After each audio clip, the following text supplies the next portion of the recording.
Hi, I'm Greg Corombos. My guest at this time is Adam Guillette. He's president of Accuracy in Media. And Adam joins me now to offer his appraisal of how the media is performing when it comes to accurately informing the public as opposed to engaging in advocacy journalism. And Adam, thanks so much for being with us. Hey, thank you so much for having me. Well, over the past few years, it seems like the veneer has simply been removed from many media outlets, whether it's cable news, newspapers, online sources. It doesn't really seem to matter. So I'm not sure if there's a way to quantify it, but how much more partisan are the media on all ends of the political spectrum than, say, a decade ago? We've gone from a time where there was maybe biased media to openly activist media to a period now where you have news outlets printing news they know to be false simply because it's what their subscribers want to read. Ratings are down, subscriberships are down, audiences are fragmented. So these news outlets will print whatever they think might sell. Fragmentation is a huge part of this, but give us some examples, because a lot of sources, I think people would say, well, they take what is the news and they put a distinct slant on it. But you said they air or publish news that they know is false. What are some recent examples of that? Sure. Most recently, we called out Now This News. They interviewed a bunch of radical left-wing Jewish and Palestinian kids who were comparing the situation on the border to the Holocaust.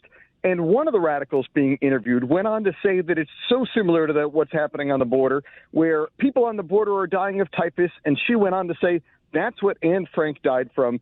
She didn't die in a concentration camp. She died of typhus. In this time, in this day and age where we all disagree about so much, surely we can agree that Anne Frank died in a concentration camp. But rather than allowing their interview subject, whose viewpoint they wanted to promote, rather than allowing her to make a fool of herself, Now This changed the captions on the story to different words from what they actually said. And they did this because most people viewing Now This News videos do so on Facebook with the volume off, so they only know the captions, not what people actually said. But they're playing to a left-wing audience, they're pushing a viewpoint out there, and they won't let the truth get in their way. We're talking with Adam Guillette of Accuracy in Media. And Adam, let's break it down with some quick baselines here. First of all, how do you define accuracy when it comes to media reporting? I would say that it's okay to make mistakes now and then as long as you correct them. I would say as long as you're putting out there a relatively objective piece, if you pretend or if you describe yourself as an objective news outlet, if you put a reasonable, accurately depiction set of events out there and you report on it, that's fine. Everybody's going to have their own bias, so if a little bit of bias creeps in, I'm not even horribly bothered by that anymore. We hearkened for the bygone age where we merely had biased media. But when you have sites like Now This and BuzzFeed that literally only interview one side and don't even have opposing viewpoints, that's openly propaganda as opposed to journalism. And that goes to fragmentation, because the more that the audience is split up, the more you're likely to attract the same people coming back if you give them the content that they like to see. So I don't sense that the media is going to get less fragmented. So in that context, how do you get back to more accurate, objective reporting? Well, you call them out and you point out the errors again and again and again, and you embarrass them publicly again and again and again until they realize that it's in their interest to be more accurate and less activist or less propaganda. In the case of Now This, we called them out online, as did others. Now This first edited the video with the Holocaust discussion, and then they pulled it entirely because of all of the backlash. They were so embarrassed. And if we can embarrass them again and again and again when they do bad things, perhaps there will be less reason to embarrass them.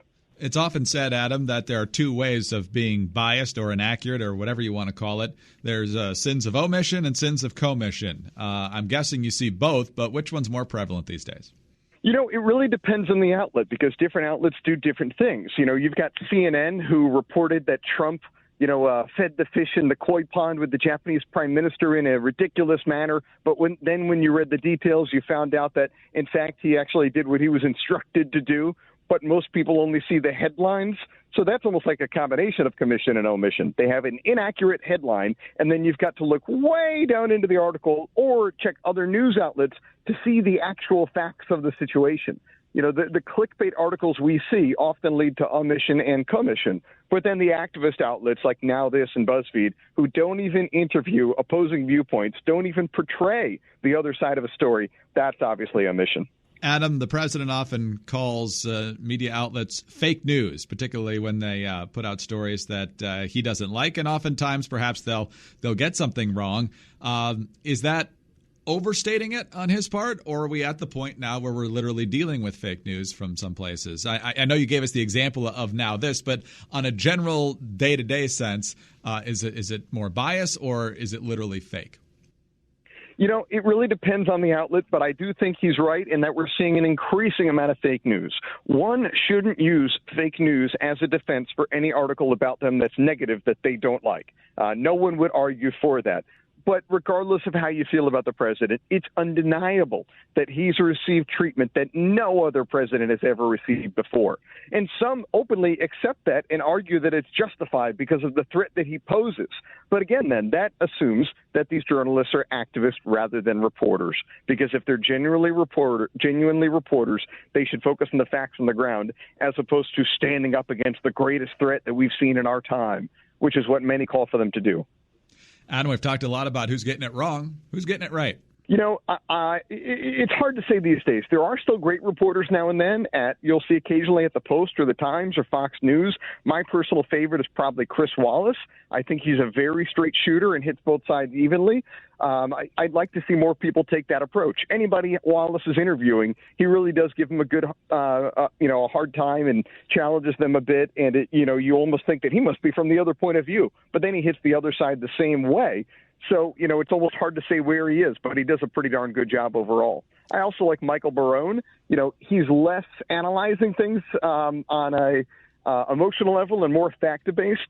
But, I think the things he says and the data he has behind it is always incredibly interesting and, really something that you could read and trust.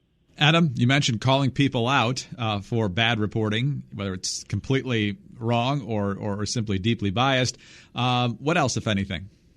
Well, people need to understand that the most influential news outlets aren't necessarily the ones they disagree with the most, because you've got Rachel Maddow, and a lot of conservatives don't like her, but her audience is largely progressive. You've got the Sean Hannity's, and progressives don't like him, but his audience is largely conservative. The real dangerous ones, to me, are the ones I mentioned earlier, Now This and BuzzFeed, because diabolically or brilliantly, depending on your point of view, they built up tens of millions of followers on social media, not with journalism or fake news, but with clickbait stories and lists and puppy videos. So millions of apolitical people signed up or subscribed to Now This and to BuzzFeed on social media. Once they each hit about 10 million subscribers, they switched over and started putting out quote-unquote journalism. And it's horribly biased. It's propaganda. It's one-sided. And instead of just going into an echo chamber like Rachel Maddow might, this is going to anybody who liked their puppy video that was in their news feed 2 years ago. They're incredibly influential with young people. Social media is the primary news source for young people, and they're really a danger. Well, maybe we need a listicle of 17 ways to improve the media's performance or something in BuzzFeed. You won't believe number 7. Adam, good to have you with us. Thanks for your time today. We appreciate it. Thank you so very much. Adam Guillette is president of Accuracy in Media. I'm Greg Corombos reporting for Radio America.